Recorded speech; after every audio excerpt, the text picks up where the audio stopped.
দেবর্ষি নারদকে বললেন, হে নারদ, যিনি সকলের স্রষ্টা, ঈশ্বর, নির্বিকার এবং অন্তর্যামী, যার প্রকাশে চন্দ্র, সূর্য, অগ্নি, নক্ষত্র, গ্রহ আদি জগৎ আলোকিত করে, সেই ভগবান নারায়ণ থেকে আমার সৃষ্টি।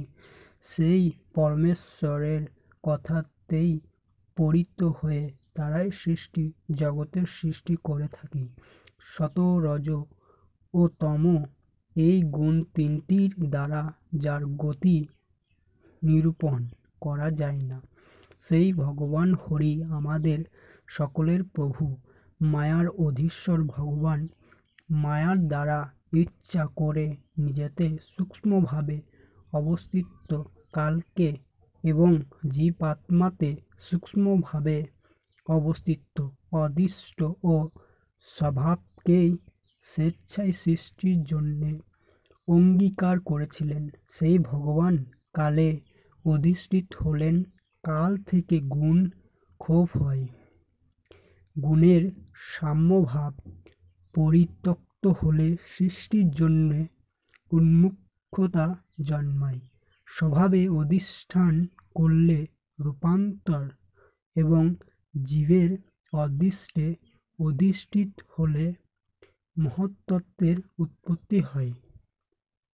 কাল ও স্বভাব দ্বারা বিকার প্রাপ্ত হয়ে রজোগুণ ও সতোগুণে বোধিত হলে তা থেকে তমোগুণ লোপ হয়। তাকে বলে অহংকার তত্ত্ব, যা ভূত, ইন্দ্রিয় ও দেবতা নামে চিহ্নিত।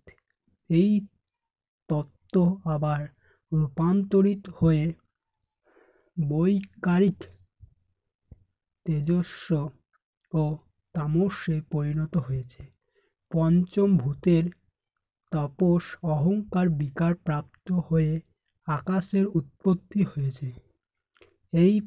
এর ফলে সৃষ্টিকারী শব্দ আকাশের সূক্ষ্ম রূপ গুণ, আকাশ থেকে বায়ু, বায়ু থেকে প্রাণ, ওজঃ সহ এবং জল সৃষ্টি হয়েছে।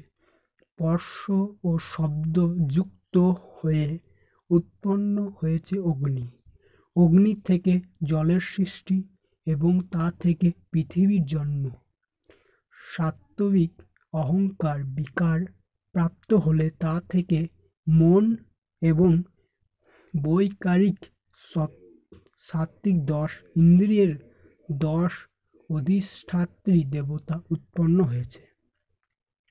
ভগবান শক্তি দ্বারা পঞ্চ মহাভূত, ইন্দ্রিয়, সকল মন ও গুণগুলি একত্রিত মিলিত হয়ে সমষ্টি ও ব্যষ্টি স্বরূপ এই জগৎ সৃষ্টি হয়। বহু সহস্র বছর পরে কাল কর্ম ও স্বভাবে অধিষ্ঠিত হলে পরমেশ্বরের অচেতন ব্রহ্মাণ্ডে চেতনা দান করেন। সেই পরমেশ্বর অণু থেকে বেরিয়ে হাজার মস্তক, হাজার বদন, হাজার চোখ, হাজার বাহু, হাজার উরু ও চরণ বৈশিষ্ট্য হয়ে ওই অণু পৃথক করার অভিলাষ করেন।